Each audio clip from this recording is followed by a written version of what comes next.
Bismillahirrohmanirrohim. Nasbul ismi. Ismning nasb bo'lmoqligi.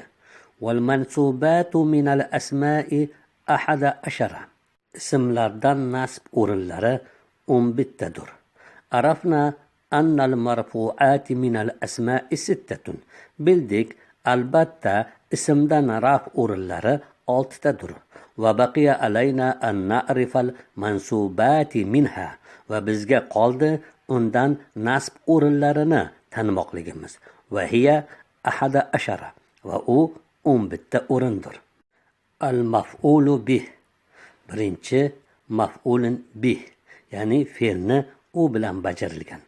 Al avvalu nahwu al kitaba min hafiza Muhammadun al kitaba va yusamma maf'ulan bih.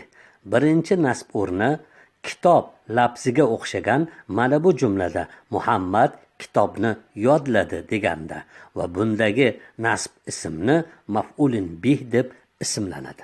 Kullu fi'lin yahsulu fil alami la budda an yakuna lahu fa'ilun yaf'aluhu. Olamda har bir hosil bo'ladigan fe'l lozim uning uchun bir uni bajaradigan foili bo'lmoqligi. Ya'ni har bir fe'lni foili bo'lishi shart bo'ladi. وقد يكون هذا الفعل واقعا على شيء من الأشياء. Goho mana shu fe'l bir narsalardan bir narsani ustida sodir bo'ladi. Ya'ni fe'lning sodir bo'lishi uchun yana bir boshqa narsa kerakki, o'sha narsani ustida foilning fe'li sodir bo'ladi. Va goho fe'l bunday narsaga muhtoj bo'lmasdan, balki foilni o'zi bilan kifoyalanib sodir bo'lishi ham mumkin. اللفظ الدال على من وقع منه الفعل يسمى فاعلا ويجب فيها الرفع كما تقدم.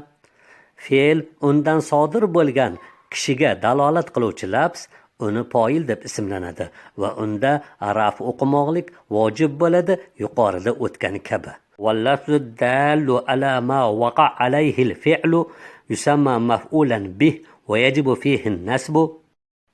fe'l uni ustida sodir bo'lgan narsaga dalolat qiluvchi lafzni maf'ulun bih deb ismlanadi va unda nasb o'qimoqlik vojib bo'ladi. Fa idza qulta qata'a Mahmudin al-husna, agar sen Mahmud shohni kesdi desang, va yakunu Mahmudun fa'ilan va Mahmud lafzi fa'il bo'ladi. Wal ghusna maf'ulan bih va ghusna lafzi maf'ulan bih bo'ladi. Li'annahu waqa alayhi al-qat'u, chunki uni ustida kesishlik sodir bo'ldi. Va mislul ghusni fi hadha al-misal. Bu misollardagi ghusna lafziga o'xshagan misollar. Al-kitaba fi hafiza Muhammadun al-kitaba, Muhammad kitobni yodladi deganda kitob lafzi. Wal ilma fi yatlubul aqilul ilma, aqllik ilm talab qiladi degandagi ilm lafzi. Wal insana fi xalaqallohul insana, Alloh insonni yaratdi degandagi inson lafzi. Wal g'anama fi ya'kuluz zi'bul g'anama, bo'ri qo'yni yeydi degandagi g'anam lafzi. An-nasa fi arshadal anbiya un-nasa, payg'ambarlar insonlarga to'g'ri yo'l ko'rsatdilar degandagi an-nos lafzi. Wal xo'ina fi yubghizun nasul xo'ina, insonlar xo'inni yomon ko'rishadi degandagi al-xo'in lafzi.